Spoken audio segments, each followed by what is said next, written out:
राजस्थान ललित कला अकादमी, कला एवं संस्कृति विभाग, राजस्थान सरकार द्वारा आयोजित मरु चित्रकला शिविर में आज इस संध्याकालीन सेमिनार में आप सभी का स्वागत है। आज का दिन हम लोगों के लिए बहुत ही खास दिन है क्योंकि बीकानेर की वरिष्ठ हस्तियां आज हमारे साथ हैं और मुझे ये बताते हुए खुशी हो रही है कि आज का दिन केवल चित्रकला के संदर्भ में ही नहीं है। हमारे साथ शिक्षा विभाग से और साहित्य के क्षेत्र से सभी लोग जुड़े हुए हैं, कला के क्षेत्र से जुड़े हुए हैं और इस तरह का अवसर कम ही आता है कि इस तरह की त्रिवेणी एक साथ मिले। आज के कार्यक्रम को आगे बढ़ाते हुए मेरा निवेदन है श्री रजनीश जी हर्ष, सचिव ललित कला अकादमी, कि वे आगे आएं और रचना मैडम जो आरएस ऑफिसर हैं, शिक्षण विभाग से हैं, उनका माल्यार्पण कर उनका स्वागत करें।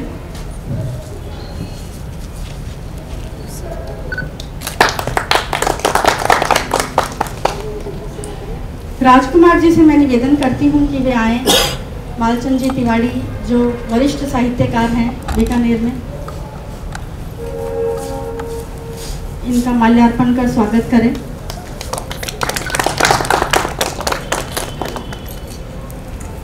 मैं निवेदन करती हूँ ललित जी से कि वे आएं और हमारे बीच राजपुरोहित जी सर हैं, उनका स्वागत करें।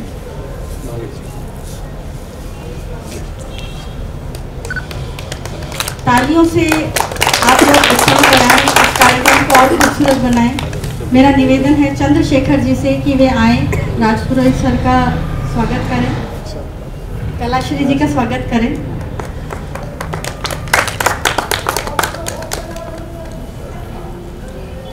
आज के इस कार्यक्रम को आगे बढ़ाते हुए मेरा निवेदन है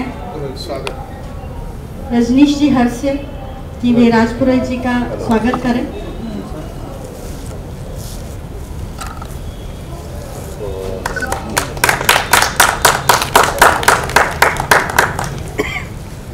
कला किसी बंधनों में बंधी हुई नहीं होती है।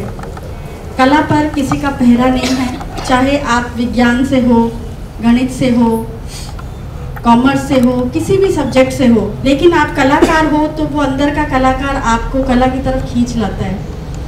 और हर व्यक्ति में अगर वो जीवित है, उसके अंदर जरा सी भी संवेदना है, तो वो किसी न किसी कला से जुड़ा हुआ होगा, ऐसा मुझे लगता है।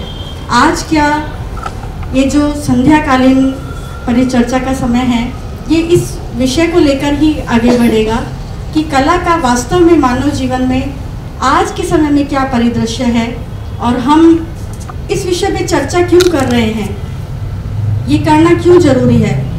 आप सब लोग इस बात से भली भांति अवगत हैं कि कोरोना काल में हर व्यक्ति ने अपना संयम जो था वो बना के रखा, लेकिन मानसिक रूप से कहीं ना कहीं हम सभी लोग अंदर एक गहरी उदासी के अंदर चले गए, एक गहरी निराशा कि आगे क्या होगा क्या नहीं। जब भी इंसान निराश होता है तो कला एक नई प्रेरणा देती है, कला एक नया मार्ग संजोती है, चाहे नृत्य हो, चित्रकला हो, मूर्ति कला हो, चाहे साहित्य कला हो। और आज हम सभी के बीच में है। मेरा सभी जो वरिष्ठ जन यहाँ पर पधारे हैं, जो मंचासीन हैं, मैं चाहती हूँ आप एक बार जोरदार सभी तालियों से उनका स्वागत करें और आज के कार्यक्रम को आगे बढ़ाएं। मैं सबसे पहले आमंत्रित करती हूँ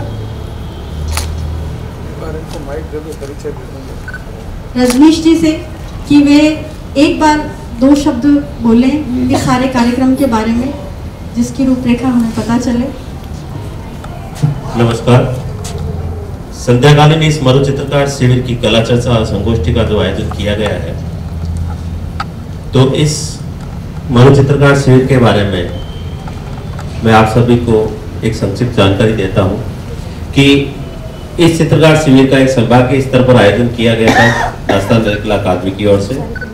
ये आयोजन और भी संभागीय स्तरों पर कर चुके हैं। इस मरु चित्रकार शिविर में 19 कलाकारों का चयन किया गया है और सभी कलाकार यहाँ 3 दिन अपनी कला चेतना से, अपनी कला कुची से अपने यहाँ पे मरु चित्रकार को शिविर को सफल आयोजन कराने में अपना सफल योगदान दे रहे हैं।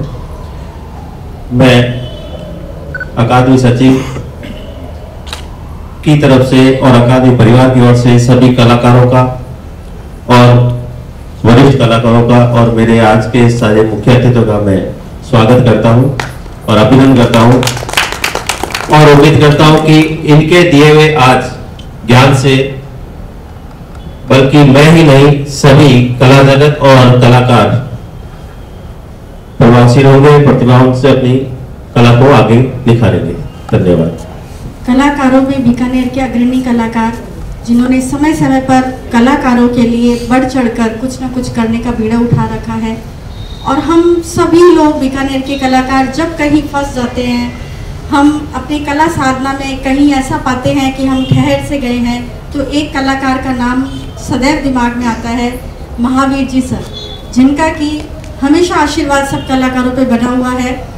मैं आप सबसे निवेदन करती हूँ कि जोरदार तालियों से सर का स्वागत करें। मैं चाहूँगी कि आज की कला परिचर्चा को प्रारंभ करने के लिए सर्वप्रथम इसका श्री गणेश सर करें और हम सभी बच्चों को आशीर्वाद दें।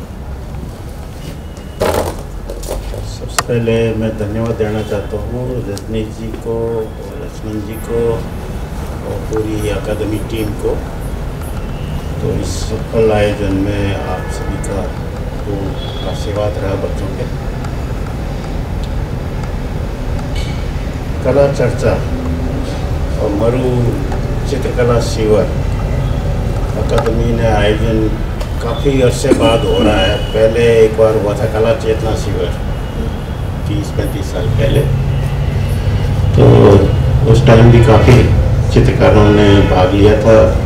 उसके बाद 30-35 साल बाद अब हो रहा है। बहुत अच्छा आयोजन हो रहा है और सभी ने बढ़ चढ़ के भाग लिया और अच्छा काम निकल के आएगा। कला चर्चा पे मैं तो एक ट्रेडिशनल चित्रकार हूँ, जिस कला में एक अपना कपिला वात्स्यन का एक स्लोगन रहा है, जो आर्ट स्कॉलर रही अपने, उसमें षडांग एक अंग है अपने सूत्र, उसको अपन उस माध्यम से एक चित्र को देखें तभी वो एक दोष मुक्त चित्र कहलाया जाएगा। तो उसी को ध्यान में रखते हुए काफ़ी चित्रकारों ने पुराने टाइम में चित्र बनाए हैं, गुफाओं में, भित्ति चित्रों में और पेपर पे, कैनवास पे। तो उस सिद्धांतों को ध्यान में रखते हुए चित्र बनाए तो दोष मुक्त चित्र मानते हम लोग एक पारंपरिक चित्र शैली में। रंगों का संयोजन, रेखाओं का संयोजन कैसा हो, ये सब हर पेंटिंग में देखी जा सकती है और देखनी भी चाहिए उस नज़र से। इस चित्र चर्चा शिविर में काफ़ी माध्यमों में चित्रकारों ने अपना कैनवास पे अपनी भावनाओं को उकेरा है। तो मुझे अच्छा लगेगा कि उसकी पेंटिंग भी कहीं न कहीं प्रदर्शित की जाए। या कला दीर्घा में भी किया जा सकता है, सुदर्शन कला दीर्घा में, या फिर अकादमी वहाँ एग्जीबिशन करें तो लोगों को मालूम पड़े कि किस 3 दिवसीय चित्र शिविर में कैसी पेंटिंग निकल के आई है, लोकल भी और बाहर भी। तो एक सुझाव है मेरा। दूसरा, आप यहाँ वरिष्ठ जन और भी हैं, सीनियर हैं काफ़ी और अपने क्षेत्र के महारत हैं, मैं उनको माइक संभालता हूँ, बेटर रहेगा। प्रथम सम्मानित मंच और सभी प्रतिभागी, सर्वप्रथम तो मैं पुनः राजस्थान ललित कला अकादमी को बहुत बहुत आभार व्यक्त करता हूँ कि बीकानेर में इन्होंने इस तरह का आयोजन किया और यहाँ के युवा चित्रकारों को एक साथ काम करने का एकेडमी के बैनर से उनको अवसर प्रदान किया। मंच पर मेरे साथ बड़ी बड़ी विभूतियाँ बैठी है। मेरे दाईं तरफ मेरे दादा गुरु हैं क्लासरी जी, बीकानेर के बहुत वरिष्ठतम चित्रकार हैं। मेरे बड़े भाई साहब इनके शिष्य रहे हैं, तो मेरे को दादा गुरु हुए। बाईं तरफ वैसे बैठे हैं लालचंद जी। ये बीकानेर तो क्या राजस्थान और भारत के साहित्य जगत में एक बड़ा नाम है, इनका सिरमौर है। आप लोगों ने भी शायद गोविंदा की डायरी के बारे में काफी सुना होगा, पढ़ा होगा।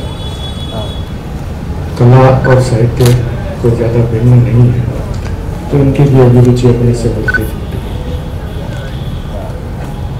महावीर जी भाई साहब, जब मैं राजस्थान यूनिवर्सिटी में पढ़ता था तभी से मेरा इनसे परिचय था। सिद्धहस्त चित्रकार, चाहे वाटर कलर हो, चाहे ऑयल कलर हो, चाहे मिनिएचर हो, चाहे पोर्ट्रेट हो, चाहे लैंडस्केप, अगर इनके हाथ का कमाल देखना है तो कभी इनके आर्ट गैलरी में सभी बता। आरती मैडम हमारे शिक्षा विभाग से, रचना मैडम, और कला के प्रति जो इनका अनुराग है, अपनी छोटी सी बच्ची को इन्होंने कला के प्रति प्रेरित किया है और उनके साथ यहाँ आए। तो कला में अपनी एक आकर्षण तो है जो आम जनता को इस तरफ खींचता है।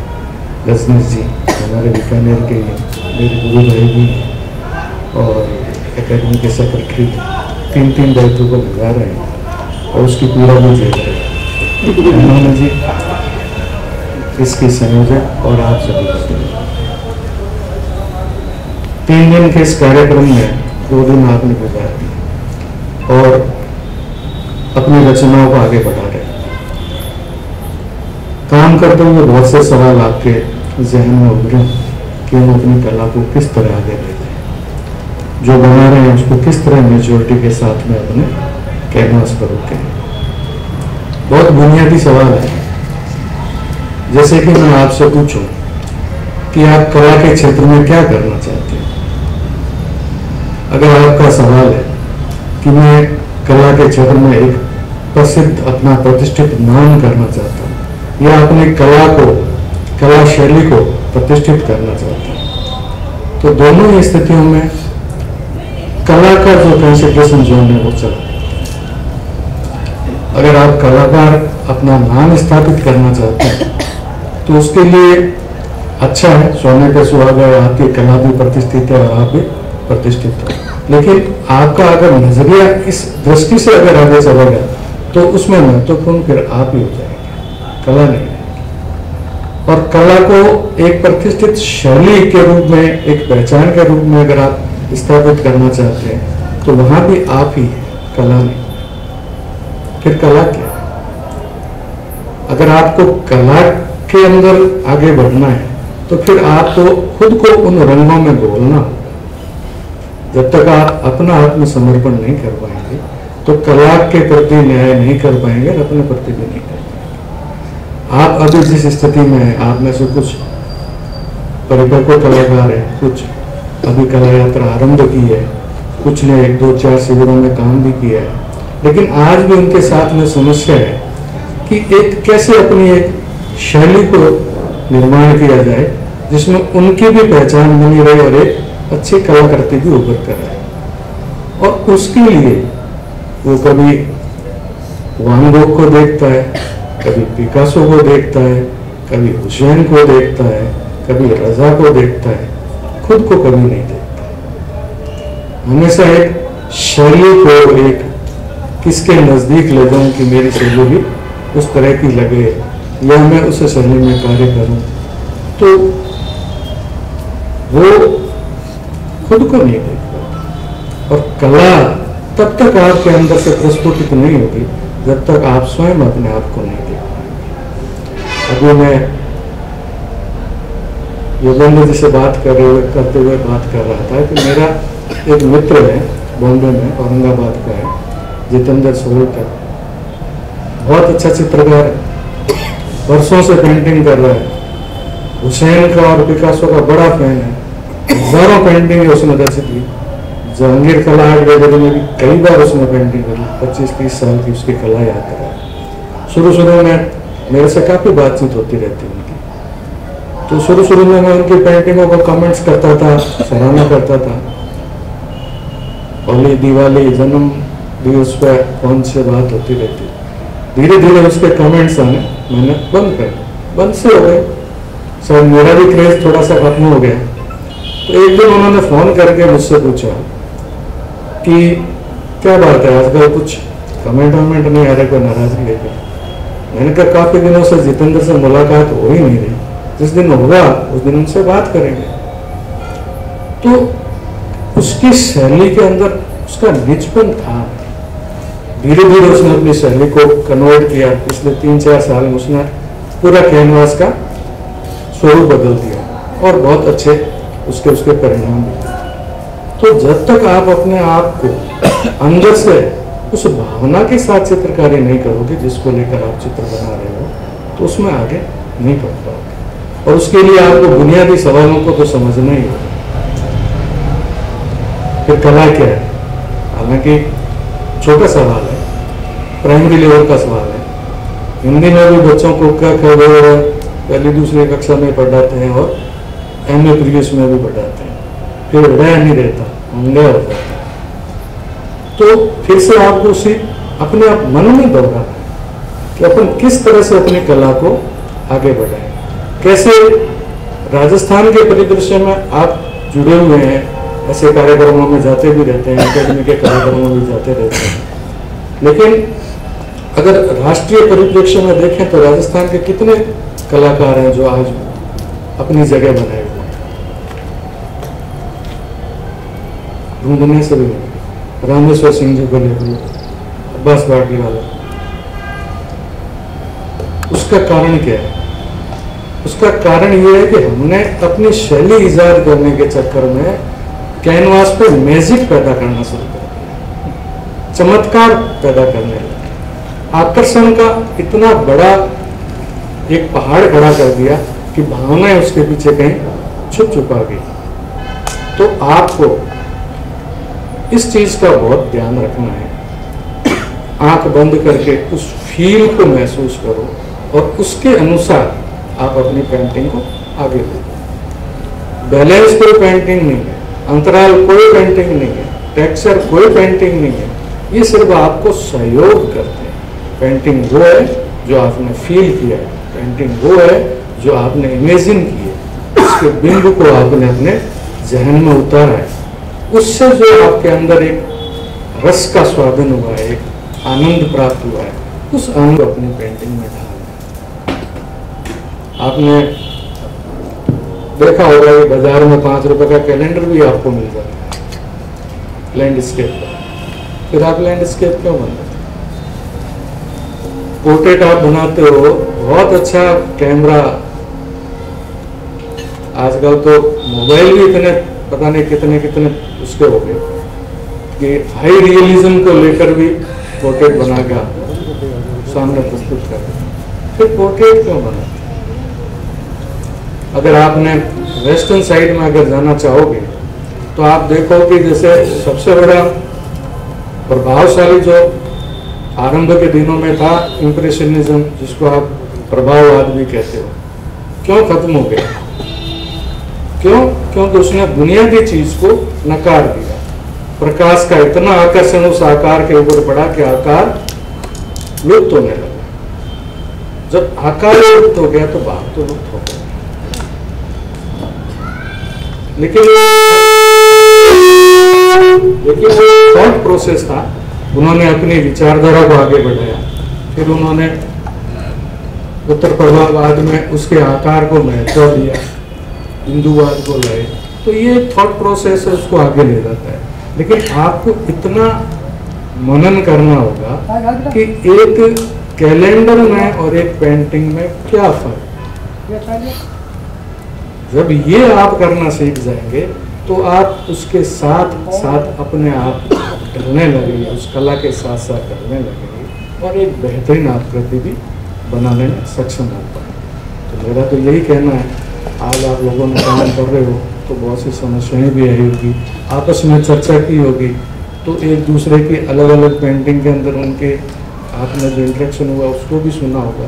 तो हर एक चर्चा, हर एक दृश्य या पेंटिंग आपको एक नया नज़रिया देता है। लेकिन आप तो आप ही है, जब आपका अपना निजत्व उसमें रहेगा तो वो आपकी ही शैली है। आपको किसी को दूसरे को देखकर अपनी शैली का निर्धारण करने की कोई ज़रूरत नहीं। आपको अपनी पेंटिंग में अनावश्यक आकर्षण पैदा करने की भी कोई ज़रूरत नहीं। भावों का जो अभिव्यक्ति है बहुत मंथर गति से हो, मिठास के साथ हो, और उस चीज़ को लेकर आप प्रयास करोगे, आगे बढ़ोगे, तो निश्चित रूप से बहुत बेहतरीन कलाकृति बनेगी। बाकी तो आप लोगों से जब चर्चा होगी तो अलग अलग विषयों पर भी बात हो सकेगी। फिलहाल के लिए मैं इतना ही कहता हूँ। चाय भी आज हमारे साथ रचना भाटिया मैम हैं और ये हमारा सौभाग्य है। मैम खुद कला प्रेमी हैं और समय समय पर अनेक प्रकार के कार्यक्रम शिक्षा विभाग में करवाती रहती हैं और बेहतरीन से बेहतरीन कलाकारों को आमंत्रित करती हैं और कुछ न कुछ रचनात्मक होता रहता है। मैडम की जो डॉटर है वो भी अच्छी आर्टिस्ट है। मैम हमारे साथ हैं। मैं चाहूँगी कि मैम हमें 2 शब्द कला के बारे में या शिक्षा के बारे में बताकर लाभान्वित करें। कला के साथ शिक्षा का जो जुड़ाव है उसके विषय में कुछ बताएं। Thank you so much. मैं ऑनेस्टली मेरी डॉटर थोड़ा बहुत ये काम करती है अभी स्टार्टिंग फेज में, तो मैं परसों शायद बात है, तो मैं यहाँ से निकल रही थी तो बाहर एक वो विरोध चल रहा था, तो मुझे लगा कुछ आर्टिस्ट कुछ प्रदर्शनी है, मुझे नहीं पता था यहाँ ढोलामरू में है कोई चल रहा है, तो मैं तो केवल वो ऑब्जर्व कर रही थी। तो फिर मुझे उससे ज्ञात हुआ, कई बार होता है ना कि विरोध से बिंब से प्रतिबिंब का आभास होता है, प्रतिबिंब से बिंब का होता है, तो विरोध से मुझे पता चला कि एक्चुअली कुछ चल रहा है। तो मैंने गुड़िया को जिक्र किया क्योंकि वो बनाती है, इनफैक्ट वो श्री पीछे बैठे हैं, उनसे भी इसने सीखा है थोड़ा बहुत, और मतलब ये 6 साल की उम्र से अपने आप काम कर रही थी, तो मैं जस्ट उसको दिखाने लाई थी। तो मुझे मैडम यहाँ ले आए, तो मैं एक आपके चाय का कप लिखा था, या कहूँगी कि आप लोगों का सानिध्य लिखा था। और ऑनेस्टली ईमानदारी से मैं खुद साहित्य से जरूर जुड़ी हुई हूँ और मुझे लिखने का शौक है। बचपन में मैं बनाती भी थी, पर हमारे यहाँ क्या है कि पढ़ने में जो बच्चा थोड़ा सा अच्छा होता है ना, तो कभी कभी उसका दुर्भाग्य हो जाता है कि पेरेंट्स उसको कुछ और करने ही नहीं देते हैं। उसको कहते हैं अरे ये तो कोई और भी कर लेगा, तो यूपीएससी आरपीएससी निकालो। तो 22 साल की उम्र में मेरा चयन हुआ, और हुआ इनफैक्ट कला के कारण ही कि हिंदी साहित्य से मैं थी, तो मेरे अंक साहित्य के क्षेत्र में इतने रह पाए कि मतलब मैं पूरी तरह से सुरक्षित रहकर भी प्रथम प्रयास में निकल सकी। मेरी बेटी आश्चर्यजनक रूप से जब बनाने लगी तो इसको पता भी नहीं था कि मेरे पिता किसी समय पेंसिल आर्टिस्ट, मतलब पहले इतना वो नहीं होता था, कैमरास इतने नहीं होते थे, तो पेंसिल से फेसेस बनाते थे, और जो इसको नहीं पता था कि इसके नाना बनाते थे। फिर ये काम करने लग गई, तो मैं महीना भर पहले मुझे बड़ा जीन्स का मतलब एक पिक्चर मिला कि मैं गई, मेरे एक पापा के कजन हैं उनके घर, ही इज अ डॉक्टर, तो मैंने वैसे ही उनके घर दिखाई, तो उन्होंने बताया कि पाकिस्तान में वो पैदा हुए थे, मेरे पापा के चाचा मतलब दादा लगे। तो वो उस समय चूंकि कभी कोई एक्सपायर हो जाता था तो फूल हार चढ़ाने के लिए जो फोटो है कैमरा होते नहीं थे, तो वो बनाते थे प्रोफेशनली, लोग उनको बुलाकर ले जाते थे और वो बनाते थे। तो मुझे लगा कि जीन्स में चीजें आती होंगी मे भी, और आश्चर्यजनक रूप से मेरी बिटिया बनाती आई है। अब शिक्षा को लेकर कला, और या मैंने ये जो किया कोशिश, मेरी इसमें भूमिका रही, मैंने कभी इसको ब्रश नहीं हाथ में पकड़ के दिखाया। मैं एज अ मदर मैं कहूँगी कि मैं रात को 9 बजे घर आती हूँ। मैं प्रशासनिक सेवा में हूँ, राज्य का सबसे बड़ा विभाग है, 6 लाख कर्मचारियों का डिपार्टमेंट, उसमें इन दिनों काम कर रही हूँ। तो मैंने एक बार इसकी नर्सरी के टीचर से एक बात पूछी थी, मैं बता रही हूँ आप लोगों को, ये बड़ी मुझे काम की चीज़ लगती है इसलिए मैं शेयर कर रही हूँ, कला के कितनी इम्पोर्टेंट है। मैंने उनसे कहा कि मैं 8 बजे आती हूँ, मैं मेरी बेटी के लिए अच्छा क्या कर सकती हूँ। उसने ये कहा उन्होंने मुझे कि आप 5-7 तरह की चीज़ें इसके कमरे में प्रोवाइडेड रखें। हर मनुष्य में एक शौक जन्मजात है, ये जिसके जो इसको सूट करेगा ये उसको पिक कर लेगी। आश्चर्यजनक रूप से इसने रंग उठाए। मैंने इसको सारे इंस्ट्रूमेंट भी दिला रखे थे, 2-2 दिन सब बजाए, साइड पर रख दिए, फिर कुछ ट्राई किया, फिर कुछ ट्राई किया, और अपने आप एक दिन इसने रंग उठाए और मैं हैरान हूँ कि ये 3 घंटे 4 घंटे रंगों में रहती है। अभी भी इसका रंग दिखाना बेटा, हाथ दिखाना, अभी भी ये मैंने इसको कहा हाथ धोकर आ, ये रंग लगे पड़े हैं हाथों में। तो मैंने जो पैशन देखा ना बच्चे में, और ये चीज मेरे को कहाँ से लगी कि बच्चे खराब हो जाते हैं, सारा दिन मोबाइल्स देखते हैं। आजकल पेरेंट्स रो रहे हैं, एजुकेशन सिस्टम रो रहा है, छोटे छोटे स्कूलों में क्राइम हो जाता है, हम सुनते हैं कि आइडिया कहाँ से आया, मोबाइल से आया।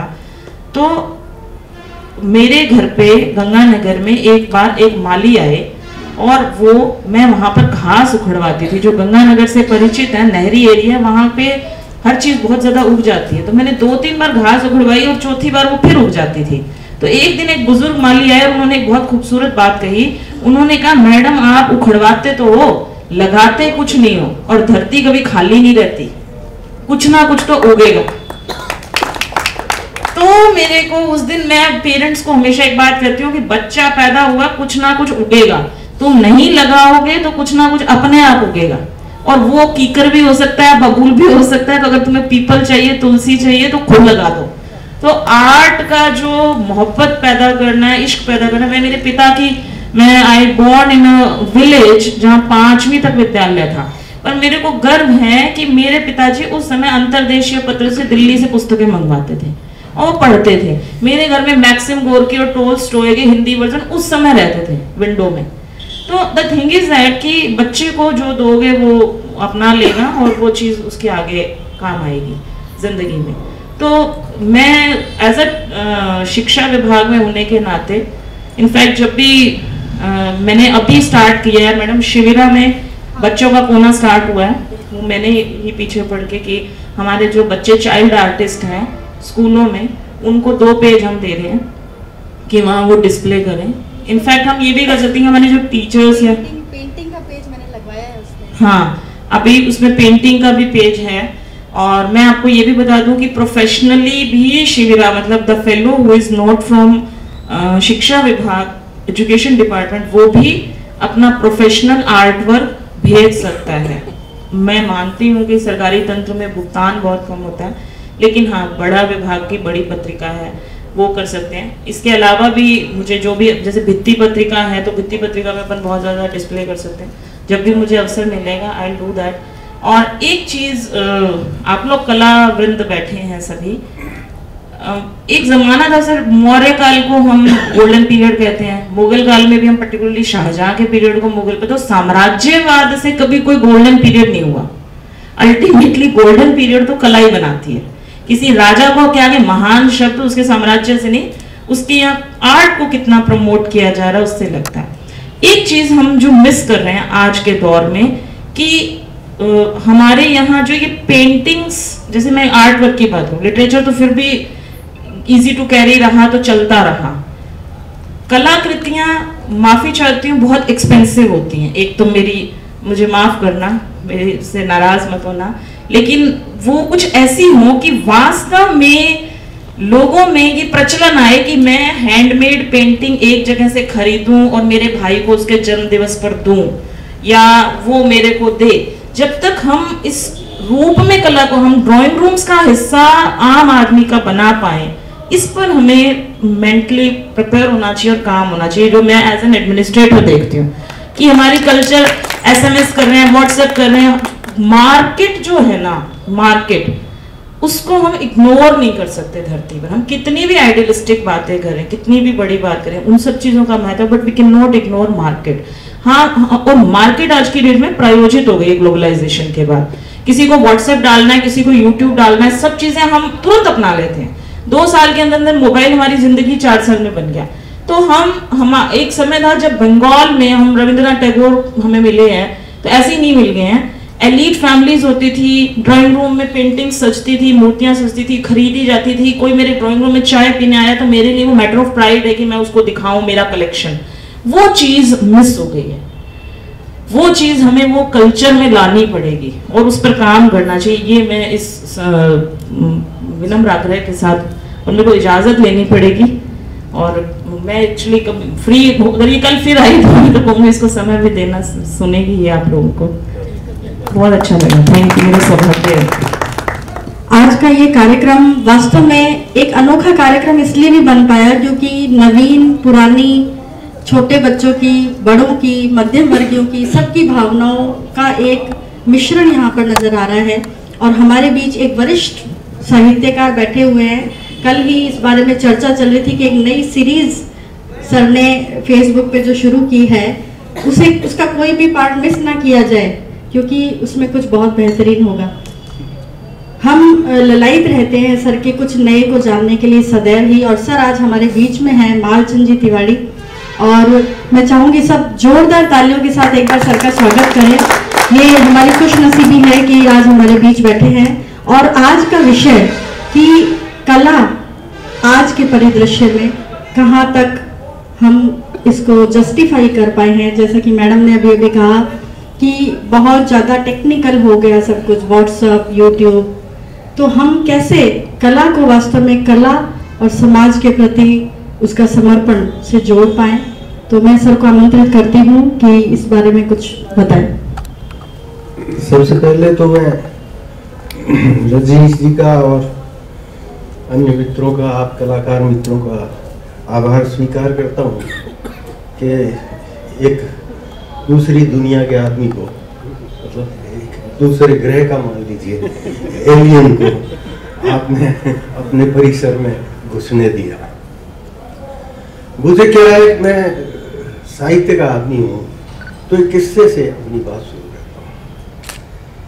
एक बार पंडित हजारी प्रसाद द्विवेदी, हो सकता है आपने नाम सुना, पंडित हजारी प्रसाद जी द्विवेदी और नामवर सिंह जी, नामवर सिंह जी उनके स्टूडेंट थे। उन्होंने उन पर एक किताब भी लिखी, दूसरी परंपरा की खोज, और बड़ी मुकम्मल किताब है, अपने गुरु को ट्रिब्यूट है एक तरह से। आप जैसे अपने गुरु के लिए एक चित्र श्रृंखला बना दें या कोई एक बड़ा चित्र बना दें, तो उस तरह से उन्होंने वो किताब लिखी। तो उस किताब में एक संस्मरण उन्होंने लिखा कि अपने किसी काम के बारे में उन्होंने पुरानी राजस्थानी पर अध्ययन किया था, नामवर सिंह जी ने, तो अपने किसी काम के बारे में हजारी प्रसाद जी की राय जानना चाह रहे थे। तो उनकी राय कुछ ऐसी रही होगी कि वो देना नहीं चाहते थे। कई बार होता है ना, कोई पूछता है मेरा चित्र कैसा है, मेरी कविता कैसी है, तो ठकुर स्वाति तो करना ठीक नहीं, और सच कहना जोखिम का काम है, तो क्या करें। तो उन्होंने एक चित्रकला का किस्सा सुना हजारी प्रसाद जी ने। उन्होंने कहा देखो भाई, मैं तुम्हें एक बात बताता हूँ। एक बार रविंद्रनाथ टैगोर ने, आप जानते हैं हमारे हिंदुस्तान की नाक है, इतने बड़े पेंटर, हम लोगों के साहित्य में नाक है और आपकी चित्रकला की दुनिया में नाक है। तो उन्होंने अपना एक चित्र बनाया, और आप जानते हो पोर्ट्रेट के मास्टर थे। तो एक चित्र बनाकर उन्होंने नंदलाल बसु को, नंद बाबू को दिखाया और कहा कैसा है। तो नंद बाबू ने कहा ठीक है, अच्छा है। तो उनके कहने से गुरुदेव को समझ में आ गया कि ये लेफ्ट हैंड कम्प्लीमेंट है, बाएं हाथ से शाबाशी दे रहे हैं। ठीक नहीं है, बाएं हाथ से आप जानते हो लेफ्ट हैंड कम्प्लीमेंट।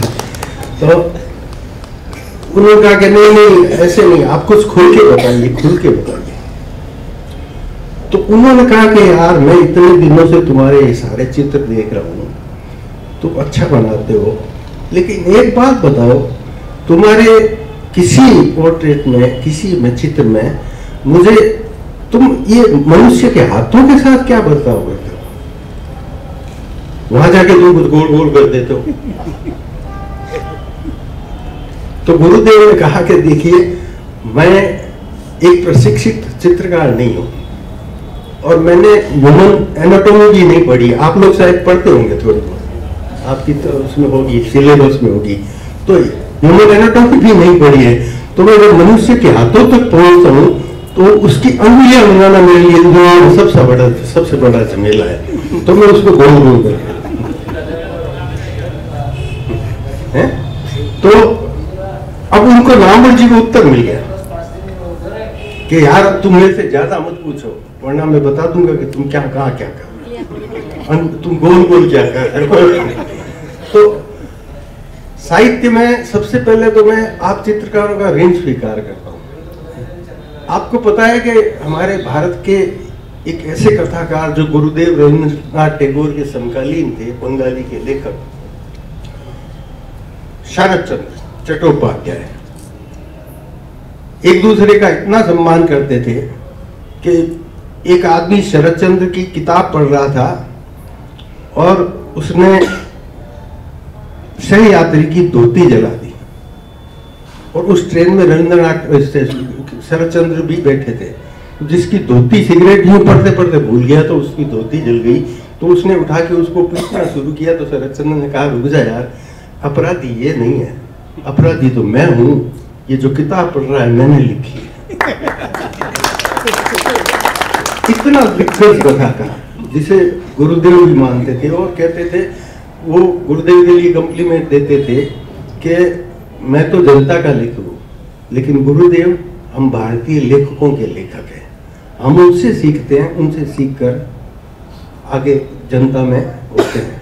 तो उस शरत चंद्र की जो है कॉपीराइट, आप जानते हैं कॉपीराइट एक्ट होता है साहित्य में, आपकी चित्रकला में भी होता होगा। उनका कॉपीराइट एक्ट 1987 में फ्री हो गया। इंटरनेशनल कॉपीराइट एक्ट में एक प्रोविजन होता है कि वो लेखक के 50 साल तक, जीवन मरने के 50 साल तक उनके उत्तराधिकारियों का होता है, जो उनके लीगल हायर्स होते हैं, कानूनी उत्तराधिकारी होते हैं, उनका होता है। उसके बाद वो पूरे विश्व का हो जाता है। प्रेमचंद की किताब कहानी आप आज छापना चाहे तो आपको कोई मना नहीं कर सकता, क्योंकि वो 1936 में मरे थे, 1986 में 86 में उनका कॉपीराइट फ्री हो गया। तो 87 में उनका कॉपीराइट फ्री हुआ था। और आनंद पब्लिशर ने कॉलेज स्ट्रीट में, वहाँ कलकत्ता में एक पब्लिशर है, पुराने बंगला के बहुत पुराने बड़े पब्लिशर हैं, उन्होंने समग्र शरत नाम से 2 वॉल्यूम बहुत पतले पतले कागजों में सारा शरत साहित्य, उनके बहुत उपन्यास है, बहुत ज्यादा पन्ने हैं उनके, कम से कम 4-5 हजार पन्ने हैं शरतचंद्र के साहित्य के। तो उन 5000 पन्नों को 2 ही वॉल्यूम में, बड़ी बड़ी किताबों में, बहुत महीन टाइप में, बंगला में सिर्फ 90 रुपए में उपलब्ध करवाया।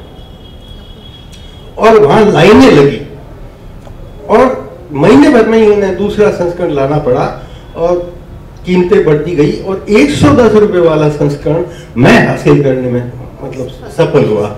मेरा एक भांजा गया तो उसने कॉलेज स्ट्रीट में लाइन लगा के वो किताब खरीदी और 110 रुपए में, तब तक कीमत बढ़ गई थी, मांग बढ़ रही थी। तो उस किताब पे मैं सारे चित्रकारों के प्रति कृतज्ञता मतलब ज्ञापित करता हूं कि उस किताब पर, उस किताब के पृष्ठ, अंतिम पृष्ठ पर जो उसका रेपर बना हुआ है उसका, उस पर अंदर भी, पुट्ठे में भी और ऊपर जो कवर है उस पर भी, पीछे के पूरे पन्ने में शरत चंद्र की जो तस्वीर है वो पीली टोन में, एकदम येलो टोन में मकबूल फिदा हुसैन की बनाई हुई है। आज भी मेरे घर वो किताब पढ़ी है। और शरत चंद्र को वैसा कोई दूसरा व्यक्ति, वैसा शरत चंद्र कोई दूसरा व्यक्ति चित्रित नहीं कर सकता था। यह है मकबूल फिदा हुसैन की मौलिकता। मैंने खुद अपनी किताब बोलूंगा डायरी में, हमारे विजयदान देथा पर मैंने वो किताब लिखी है, और लोग उन पर, उनकी मौलिकता पर सवाल खड़ा करते हैं कि वो तो लोक कथाएं लिखते हैं, जो लोक में कथाएं उनको लिखते हैं। तो मैंने एक एग्जाम्पल जो है आपकी चित्रकला की दुनिया से दिया है। मैंने ये कहा है कि मौलिकता रहती कहाँ है। जैसे सर ने अभी कहा कि मौलिकता यहाँ रहती है, आर्टिस्ट के यहाँ रहती है। तो मैंने कहा दुनिया में घोड़े तो बहुत हैं, अरबी घोड़े बड़े मशहूर हैं, किसी राजा को खरीदने हो तो खरीदे, घुड़सवारी करे और करे, लेकिन मकबूल के, इसके फिदा हुसैन के, हुसैन साहब के जो घोड़े हैं वैसा घोड़ा तो कहीं नहीं मिलेगा। वो जो ऊर्जा, वो जो उद्दामता, वो जो मुद्राएं हैं घोड़ों की, वो घोड़ा यथार्थ के घोड़ों से परे का घोड़ा है। वो हुसैन साहब का अपना घोड़ा है। ये अपना घोड़ा की खोज ही कला की खोज है। विजयराम देथा ने भी यही कहा कि कथा तो वही है, जो लोक में है, दादी नानी से सुनी है, लेकिन जब उन्होंने उसको लिखा है तो वो जो टेक्स्ट उन्होंने बनाया है वो मकबूल फिदा हुसैन का घोड़ा है, क्योंकि कोई उसकी अन्य किसी भी तरह से किसी भी शिल्प में किसी भी उसमें उसकी समानता को तोला नहीं जा सकता। तो ये कला और साहित्य का साथ जो है वो चोली दामन का है। लेकिन कभी कभी मेरे मन में जटिल जिज्ञासाएं उठती है कि जैसे हमारे यहाँ एक जॉनर है सटायर, व्यंग्य या हास्य। मुझे नहीं पता कि आपके यहाँ हास्य के जॉनर में क्या है, ज्यादा ज्यादा कई कार्टून होते हैं, लेकिन क्या कोई ऐसी तस्वीर बनाने की चुनौती किसी कलाकार ने ली है? बहुत ऐसी तो बहुत तस्वीरें हैं जो कुछ कथा को पिरो के, कहानी को पिरो के सीरियल में ऐसी कुछ कहानी की जाती है और जिससे एक ह्यूमर क्रिएट हो जाती है। पर क्या ऐसा कोई सिंगल पोर्ट्रेट किसी चित्रकार ने क्रिएट किया है कि जिसको जाते ही, जिसे हम 9 रसों में हास्य रस कहते हैं, उसकी अनुभूति हो जाए? तो ये एक चुनौती है कि हम क्या, हमारा अपनी परंपरा के साथ क्या संबंध है। 9 रस जो है भरत मुनि ने वर्णित किए हैं तो केवल साहित्य के लिए नहीं है, वो सारी कलाओं के लिए ही है, सारी कलाओं के लिए ही है। आप मकबूल फिदा हुसैन को देख लीजिए। मैंने जीवन में चित्रकला की शक्ति का अनुभव एक 5 स्टार होटल शो में उनके द्वारा स्केचिंग की जा रही थी और उसको टीवी पर दिखाया जा रहा था। वो चौक से ऐसे लेके था कैनवास या क्या जो भी, उस पर स्केच करते जा रहे थे और उनका हाथ यूं चल रहा था जैसे हारमोनियम पर किसी संगीतकार की, किसी गवैये की अंगुलियां चलती है या मेरे जैसे आदमी की कागज पे कलम चलती है, कोई फर्क नहीं है। उनका हाथ ऐसे चल रहा था, वो रेखांकन करते जा रहे थे। उन्होंने गंगा के तट पर बैठे पंडों का वो सब तस्वीरें बहुत रियलिस्टिक सी बनाई और अंत में जाके मुश्किल से एक 1.5 इंच का हाशिया बन गया, बच गया उस चित्र में। अब मैं चकित भाव से देख रहा था कि हुसैन साहब क्या करेंगे। तो मैं सच कहता हूं, उन्होंने हमारी भाषा में, राजस्थानी भाषा में कहते हैं कि उन्होंने एक स्ट्रोक में एक लंबा गेड़िया बनाया, यूं ऊपर से खींचा, एक बंद लिखते हैं ना आपने, ऐसा एक लंबा गेड़िया बनाया और 30 सेकंड भी नहीं लगे। मैं मतलब अपने को काउंट ही नहीं कर सका, मतलब मैं टाइम से बियॉन्ड था। जितनी देर में उन्होंने उसमें एक हाथ जोड़े हुए जनेऊधारी ब्राह्मण को ये अंजुरी देते हुए चित्रित कर दिया। उस दिन मैंने समझा कि ये हमें हम एक कैरेक्टर को खड़ा करेंगे तो कैसे करेंगे, बहुत से तरीके हैं। मैं उसका डिपिक्शन करूं, उसने कैसे कपड़े पहन रखे, उसने क्या कर रखा है, उसने क्या कर रखा है, लेकिन जब मैं उसके बुनियादी स्वभाव को या उसके किरदार को आपको दिखाना चाहूंगा तो मैं उसकी लैंग्वेज में जाऊंगा और एक सेंटेंस उसके मुंह से कहलवाऊंगा जिससे आप समझ जाएंगे कि ये इसका किरदार है, ये चरित्र है। उसमें धोती पहन रखी है, फेंटा पहन रखा है, ये सब ठीक बात है। तो चित्रकला में भी आपके सामने ऐसी चुनौतियां बहुत है जो अपने स्वयं की खोज से ताल्लुक रखती है। और मूर्त और अमूर्त का, जिसपे मैंने एक लंबा व्याख्यान भी एक साहित्य की दुनिया में दिया, उसके संदर्भ चित्रकला नहीं थे, लेकिन हमारे साहित्य में भी अमूर्तन होता है, एब्स्ट्रैक्ट होते हैं। तांबे का कीड़ा जैसा हमारा उपन्यास है, पर आप देखिए उसमें जिसे हम एब्स्ट्रैक्ट कहते हैं, अमूर्त कहते हैं, उसमें कोई अराजकता नहीं होती, एक भीतरी व्यवस्था होती है, एक अंदरूनी तर्क होता है, एक संगति होती है।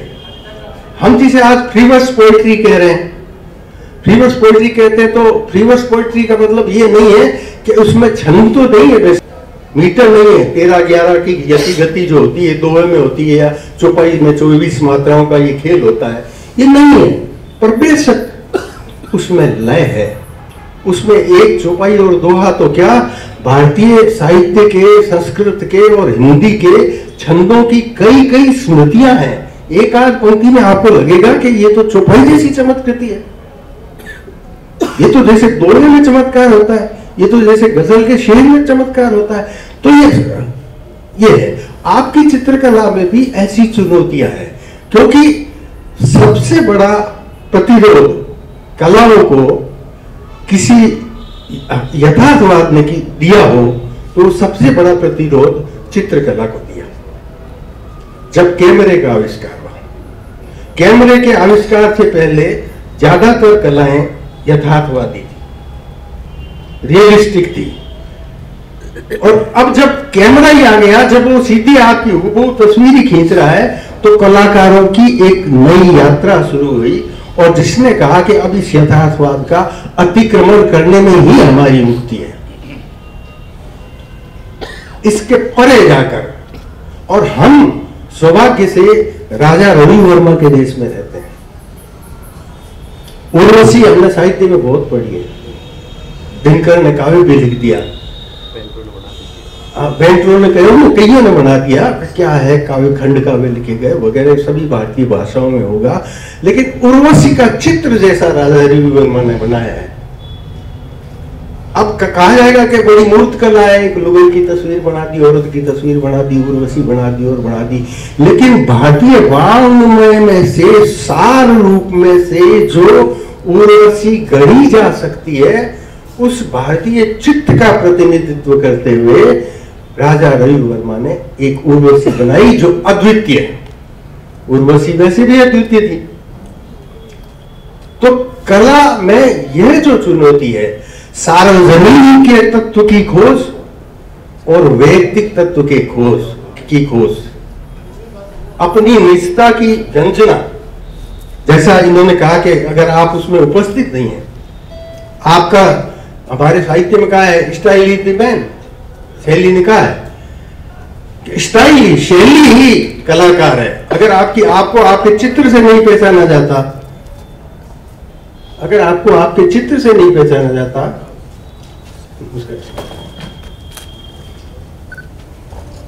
तो फिर किसी और तरह की पहचान का कोई विशेष महत्व नहीं है। यह बात आपके अंदर घर कर जानी चाहिए। आज मुझे 65 साल लगे इस बात को हासिल करने में कि आज मेरी 4-6 लाइनें पढ़ के कोई कह सकता है कि ये मालचंद का कर दिया। हर कलाकार में अब आप स्ट्रोक देख के, कलर देख के बहुत से कलाकारों को पहचान सकते हैं। अब विंसेंट वैन गॉग की बात आई, इन्होंने कहा, मुझे नहीं पता कि उन्होंने साहित्य के रास्ते आपने उनको जाना या नहीं, क्योंकि मैंने उनको चित्रकार से पहले साहित्य के रास्ते जाना। एर्विंग स्टॉल का एक नोवेल है लस्ट फॉर लाइफ, जो बायोग्राफिकल नोवेल है, और हमारे बीकानेर में मेरे उस्ताद डॉक्टर नंदकिशोर आचार्य ने, जब मैं 81-82 में उनके पास जाने लगा, तो शुरुआती किताबें मुझे पढ़ने के लिए दी। दीक्षा मेरी साहित्य में होनी थी, लेकिन सिखा मुझे क्या रहे थे वो, पेंटिंग, यानी एक बड़े चित्रकार की जीवन यात्रा को, और जिसको एक बड़े लेखक ने, बड़े गद्यकार ने, दुनिया के एर्विंग स्टोन ने लिखा था, और किताब का नाम था लस्ट फॉर लाइफ। लस्ट कोई बहुत आदरणीय शब्द नहीं है अंग्रेजी भाषा में, पर वो जो है, वो लस्ट जिस चीज के लिए होता है, उसकी जगह वो जो पूरी जिंदगी के लिए हो जाता है, तब चित्रकार या कोई लेखक कुछ हासिल कर सकता है, कोई अपनी आइडेंटिटी बना सकता है, अपने को स्थापित कर सकता है। नहीं तो इधर उधर हापड़े करते ही हम वक्त गुजार देते हैं, और 70 साल की उम्र आते आते पता लगता है कि यार कुछ खास बना नहीं। ठीक है यार, वो ठीक है, तो चित्रकार तो बोलिए, ऐसी कोई सभाएं वगैरह जो हो तो उसमें हमें बुला लिया जाता है। और यहाँ मैं एक अंतिम उदाहरण के साथ अपनी बात समाप्त करता हूँ कि मैंने सूफी संत बहुत देखे हैं, अजमेर भी जाते हैं, और मैंने तो सूफी कथाएं नाम से 100 सूफी कहानियाँ उनका अंग्रेजी हिंदी में एक पुनर्लेखन भी किया है, बड़ी मशहूर है मेरी किताब और बहुत बिकती है। सूफी कहानियाँ और जैन कहानियाँ, जैडियन जैन जो ध्यान का पर्यायवाची है। हमारे यहाँ से 4वीं शताब्दी में बौद्ध धर्म जब चीन चला गया तो वहाँ से होते वो फिर जापान वगैरह सब गया, तो एक जैन जो टेक्स्ट को नेग्लेक्ट करते हैं, यानी शास्त्र को से इनकार करते हैं, बुद्धिस्ट लोग हैं, जैनी बुद्धिस्ट लोग हैं, लेकिन शास्त्र का उपहास करते हैं, उसको पढ़ते नहीं किताबों में उनका, हालांकि उनका अपना शास्त्र बन गया बाद में जाके। तो उन लोगों ने एक नई तरह से ध्यान के माध्यम से और कथा और कहानियों के माध्यम से एक साधना का मार्ग खोजा। तो सूफियों की भी एक साधना का मार्ग है, एक तरीका है। तो उन सूफियों को मैंने बहुत देखा है, और उनकी रूमी तो है ही, रूमी को तो कौन नहीं जानता। हम सूफी संगीत सुनते हैं, हमारे अपने देश में बुल्ले साहब हुए हैं और शेख फरीद हुए हैं। हमारे बीकानेर में एक शेखसर गांव है जिससे जुड़ी हुई एक कथा है कि शेख फरीद यहाँ से गुजरे थे, तो कुछ एक ऐसा हुआ था वो फिर कभी के लिए। लेकिन इनकी सर की, हमारे महावीर जी की एक श्रृंखला मैंने देखी है इनके घर पे। सूफी संतों को उन्होंने मैनिएचर पेंटिंग में जो बनाया है, मुझे यथार्थ में देखे हुए किसी सूफी संत का चेहरा याद नहीं है, लेकिन इनके चित्रों में बनाए हुए सूफियों के कितने ही भाव, कितनी ही मुद्राएं और कितने ही उनके जो वेग है उनमें उद्दामता है, या ईश्वर के प्रति एक जो उनकी जो ललक है, और जैसा सूफिज्म में होता है, जो विचार है सूफिज्म का, उस तक का जैसा एक तरह का मुकम्मल स्वरूप महावीर जी के मिनिएचर पेंटिंग्स में देखने को मिलता है। तो वैसी बात है जैसी मकबूल के घोड़ों की बात है, वहां महावीर जी उपस्थित हैं। यह जो अपनी उपस्थिति है और संसार के समर्थन में, ऐसा नहीं कि आप तो बहुत खड़े और आपको अनुमोदन कोई कर ही नहीं रहा, आपको कोई पहचान, कोई रहा ही नहीं हो, आपने तो बहुत मौलिक हो गए, लेकिन आपको कोई पहचान ही नहीं रहा। मतलब आप भरतरी की तरह समान धर्मा का ही इंतजार कर रहे हो कि होगा कोई पृथ्वी जो है वो वंध्या नहीं है। और जिन्होंने ये लिखा कला विहीन पशु, कला जी बहुत उपयोग करते हैं इसको, कि वो जो कला और संस्कृति संगीत से विहीन मनुष्य जो है वो सींग, पूंछ, बाहर और जानवर हुए। कला जी इसको बहुत भरतरी के इस वाक्य को उद्धृत करते हैं, और उसी में ये उन्होंने कहा है कि पृथ्वी वंध्या नहीं है, कभी न कभी तो कोई मेरा समान धर्म होगा जो मैं ये जो पापड़ बेल रहा हूँ उनको समझेगा और मेरी सराहना करेगा। मैं ये कहता हूँ उसका इंतजार मत कीजिए, उसको अपने अंदर ही खोजिए। अपने से ज्यादा कलाकार का, लेखक का दूसरा कोई अनुरोधक नहीं होता। जब आप अपनी सराहना बड़े संदर्भों के साथ, बड़े चित्रकला जगत के साथ, बड़े साहित्य संसार के अनुमोदन के साथ अपनी सराहना करने लगेंगे, जब आपको अपने काम में मजा आने लगेगा, आनंद आने लगेगा, उल्लास आने लगेगा, उस दिन आप जरूर बहुत मौलिक चित्रकार होंगे। और मैं तो आज के दिन आपके लिए इसी बात की शुभकामना व्यक्त कर सकता हूँ। अंत में फिर एक बार आपने मुझे याद किया और चित्रकारों के साथ बैठने का अवसर दिया, बहुत बहुत शुक्रिया। कुछ चेहरे तो मेरे जाने पिछाने, रवि बाबू बैठे हैं, योगेंद्र बैठे हैं, मालचंद तो है ही। तो मित्रों धन्यवाद, शुक्रिया। जिन खोजा तिन पाइया गहरे पानी बैठ, मैं बौरी खोजन चली रही किनारे बैठ। तो हम इस यात्रा को जितनी गहराई में उतारेंगे उतनी ही यात्रा बाहर से भी अच्छी होती चली जाएगी। और यही मुझे लगा कि सर हमें समझाना चाह रहे हैं। हमारे आज के ये जो कार्यक्रम जिसको कि हम इस त्रिवेणी के रूप में देख रहे हैं, जहाँ पर कला और साहित्य का एक अनुपम संगम देखने को मिल रहा है, ये कार्यक्रम एक जुझारू व्यक्तित्व श्री लक्ष्मण व्यास मूर्तिकार, जो कि ऐसे महान कलाकार हैं जिन्होंने भारत की नई संसद जो बनी है उसके ऊपर अशोक स्तंभ बनाया। हमारे राजस्थान का गौरव चित्तौड़गढ़ जिसमें इतनी विशाल मूर्तियां लगी हैं, वो आज हमारे बीच हैं तो इस महान कलाकार के कारण है। और सबसे ज़्यादा चित्रकारों के लिए, मूर्तिकारों के लिए, कलाकारों के लिए खुशी की बात यह है कि ये राजस्थान ललित कला अकादमी के आज सर्वे सर्वा हैं। इसलिए आज पूरे राजस्थान के आखिरी छोर में जो कलाकार बैठा है उसे ये अवसर मिल रहा है कि वो इस तरह के संभागीय कार्यशालाओं में भाग ले सके। इस सब सराहनीय कार्यों के लिए मैं चाहती हूँ एक बार हम जोरदार तालियों से सर का स्वागत करें।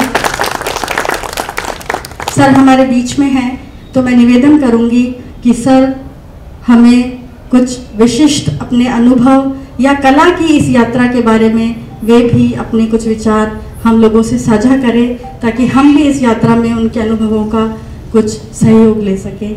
मैं सर से निवेदन करती हूँ कि वे कुछ शब्द कहें। रजनी जी, कल हमारी एक शाम को बात हुई थी कि एक शाम कल टॉक शो रखते हैं, तो मैंने सभी से चर्चा की थी। मैंने कहा यहाँ पे महावीर जी भी हैं और मैं चाह रहा था कुछ साहित्यकार भी आए।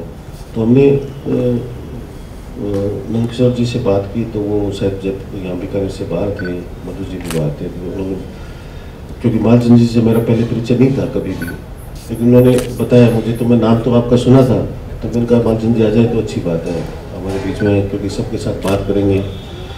तो उसके बाद आज मेरे क्या है कि मेरा ननियाल है महाजन, तो मैं वहाँ चला गया, तो मेरे नानी जी भी हैं, तो 100 साल के, तो उनकी इच्छा थी कि मैं उनके पास आऊँ, तो मैं उस वजह से थोड़ा लेट हो गया, इसके लिए मैं क्षमा प्रार्थी हूँ। और बीच में मुकेश जी भी युवा साहित्यकार हैं, बीकानेर से हैं, आपके एक महाजन के रहने वाले हैं, वो भी हैं, और सभी ने मिलके एक, क्योंकि ये जो शिविर है 3 दिवसीय है, मेरे ख्याल से समय कम है, क्योंकि लोगों ने सबने काम किया है। महावीर जी से मेरी बात हुई कि भविष्य में अगर रखेंगे तो 1 या 2 दिन और एक्स्ट्रा रखेंगे, क्योंकि समय लग जाता है इसमें। आज आप सब पधारे, और क्योंकि आप लोगों के सामने हम तो क्या मैं कोई शब्द नहीं है बोलने के लिए, क्योंकि सबने अपनी बात कह दी है, तो आप सबका धन्यवाद, बहुत बहुत आप पधारे। और हम चाह रहे थे कि आप लोग आए तो हमारे इस शिविर को और भी थोड़ा एक आगे, मतलब सबको इनको प्रेरणा मिलेगी, और बहुत बहुत धन्यवाद आपका, शुक्रिया। इस 3 दिवसीय शिविर को बहुत अच्छा बनाने के लिए हम सभी लोगों ने मिलजुल कर एक बहुत अच्छे समय को साथ जिया है, और बीकानेर के अंदर इस तरह का आयोजन, जैसा कि महावीर जी सर ने कहा, करीबन 30 साल बाद हो रहा है, और हम भाग्यशाली हैं कि हम उसको अपने आंखों से देख रहे हैं, उसका एक हिस्सा बने हुए हैं, और इतने वरिष्ठ लोगों को हम यहाँ पर सुन रहे हैं, और ये ललित कला अकादमी का एक बेहतरीन कदम है।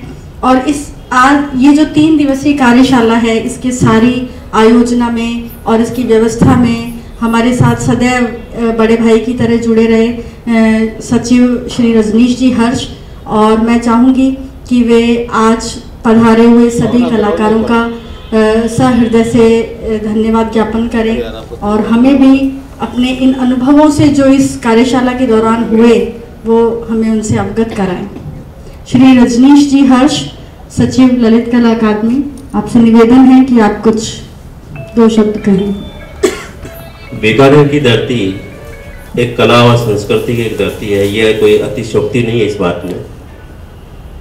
यहाँ त्रिवेणी नहीं, मेरे को लगता है कि कला का एक संगम है, बहुत बड़ा महासंगम है, कि साहित्यकार भी अगर देखें तो बीकानेर की धरती से है, चित्रकार देखें तो इसी धरती से है, फिल्मकार भी देखें तो इसी धरती से है, और मूर्तिकार भी देखें तो इसी धरती से जन्म लिए हुए, जिन्होंने आज देश विदेशों में नाम कमाया है।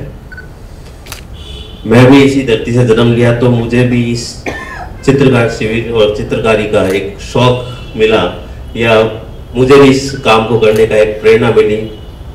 तो मैं भी एक छोटा, इन सभी महासंगम का एक छोटा पीछू हूँ, बहुत छोटा हूँ अभी, लेकिन आप सभी महानुभाव और आप लोगों की इस कलाओं और साहित्य को देखते हुए मैंने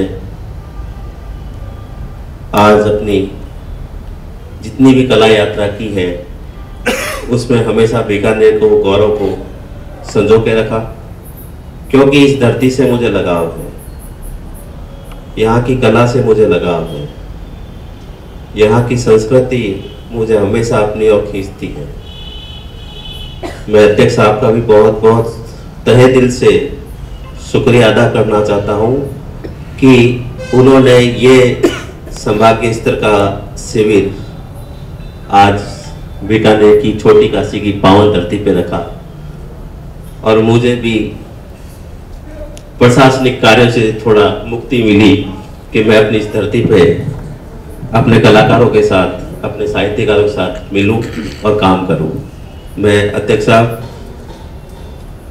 और वरिष्ठ साहित्यकार मालचंद जी sir, Mahavir ji sir, Indra Singh ji sir, Kalashree जी और मेरे साथी मैं ये नहीं कहूँगा कि ये कलाकार है, मैं कहूँगा मेरे ही साथी हैं, मेरे भाई हैं, मेरे कंधे से कंधा मिलाकर चलने वाले मेरे कलाकार दोस्त हैं। मैं उन सभी का धन्यवाद करूँगा कि हमारे इस आग्रह को उन्होंने स्वीकार किया और इस शिविर को सफल बनाने में सहयोग दिया। आप सभी का अकादमिक टीम से मैं धन्यवाद ज्ञापित करता हूँ। धन्यवाद। हमारे समक्ष एक और कलाकार हैं और जो कि स्टेज पर बैठे हुए हैं। ये एक ऐसे कलाकार हैं जो सारे के सारे अपने शब्दों को कैनवास पर ही उतार देते हैं, लेकिन फिर भी यदि इनमें से कोई बोलना चाहे, कोई बात करना चाहे। आज के इस कार्यक्रम के अंदर हमारे इतने सारे लोगों ने हमें इतना प्रभावित किया। रचना भाटिया मैडम भी इतना कुछ कह के गई और सर ने तो मानो मन में उथल पुथल मचा दी, जो एक साहित्यकार करता है अक्सर, और कुछ ठहाकों के साथ हमने उसे महसूस किया। तो बहुत सारा स्पंदन हमारे मन में चलने लग गया और विचार जो है वो उमड़ रहे होंगे। यदि आप में से कोई इस हेतु कोई प्रश्न करना चाहता है तो वो आमंत्रित है कि वे अपनी बात रखें आगे। नमस्कार आदरणीय मंच और मेरे सहपाठी गुरुजनों को मेरा सादर आमंत्रण। मैं सभी का अभिनंदन करना चाहूँगी। हर सर हमें 2004 में पढ़ाते थे, काफ़ी अच्छा पढ़ाया। कई बार उन्होंने निस्वार्थ अपने घर पे भी हमारी क्लासेस ली और इस हिसाब से हमें कई बार बताते थे कि दीवारों की पपड़ियों में भी आप बाइसेप्स देख सकते हो। बहुत अंदर से पढ़ाते थे, ये कभी ये नहीं सोचते थे कि ये टॉपिक मुझे पढ़ाना है बच्चे को, ये इनके सब्जेक्ट में है या नहीं है।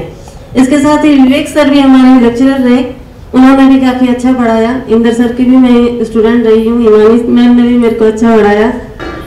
कुछ क्लासेस मैंने महावीर सर की भी ली थी और उसको भी मैं ज़्यादा कंटिन्यू नहीं पाई, इसके लिए माफ़ी चाहती हूँ। अपने जीवन में मैंने बहुत से कलाकारों को देखा, बहुत से कलाकारों से मिली भी हूँ।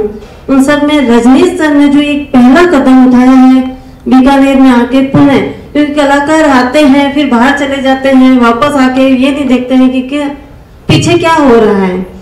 इसी तरह से कि अपनी जो पोस्ट थी उस हिसाब से उन्होंने नए कलाकारों को जो मौका दिया है उसके लिए बहुत बहुत धन्यवाद देना चाहती हूँ मैं सर को। इसी तरह नए कलाकारों का प्रोत्साहन बनाए रखें, उनका सहयोग बनाए रखें, इसलिए धन्यवाद सर। बिल्कुल बड़ों का काम है कि वो अपने आने वाले लोगों के लिए मार्ग प्रशस्त करें, और जो मार्ग हमारे लिए लक्ष्मण जी ने, रजनीश जी ने, महावीर जी सर जो मतलब सबसे वरिष्ठ हमारे चित्रकार हैं, जिन्होंने हर पग पग पर हमें मार्गदर्शन किया, उनका मैं धन्यवाद करना चाहूँगी। श्रीमान अशोक जी गहलोत मुख्यमंत्री राजस्थान, जिनके तत्वाधान में, जिनकी मंशा से ये सारा कार्यक्रम हो रहा है, सर्वप्रथम उनका धन्यवाद है कि वो कलाकारों के विषय में भी सोच रहे हैं और कोरोना जैसे काल में उन्होंने कलाकारों को आर्थिक सहयोग प्रदान किया। माननीय डॉक्टर बी.डी. कल्ला जी, जिन्होंने हर दम लगा दिया कि कलाकारों को कैसे प्रोत्साहन प्राप्त किया जाए। श्री लक्ष्मण जी, जिन्होंने एक कलाकार का असली दायित्व निभाया अपने दूसरे कलाकार भाई बहनों के लिए, जिसको कि मेरे ख्याल से अकादमी जीवन में कभी भूला नहीं पाएगी, क्योंकि ये अनोखा प्रयास है एक कि बरसों बाद, 30 साल बाद बीकानेर के अंदर ललित कला अकादमी कोई कार्य कर रही है। तो एक बार जोरदार तालियां लक्ष्मण जी सर के लिए, उन्होंने इतना बड़ा कदम उठाया और आज के इस कार्यक्रम को इतना खूबसूरत बनाने के लिए, और एक नई प्रेरणा के साथ, एक नई ऊर्जा के साथ आज हम यहाँ से जाएंगे कि हमें और आगे जीवन में क्या करना है। इसके लिए मैं मालचंद जी तिवारी सर का भी बहुत बहुत धन्यवाद करती हूँ कि वे हमारे बीच आए और उन्होंने हमें एक नए सिरे से सोचना सिखाया कि वास्तव में हम बहुत ही गहराइयों के साथ में ही ऊंचाइयों को पा सकते हैं। बहुत बहुत धन्यवाद आप सभी का कि आपने इतने ही शांति और धैर्य के साथ में इन सारी बातों को सुना, और धन्यवाद।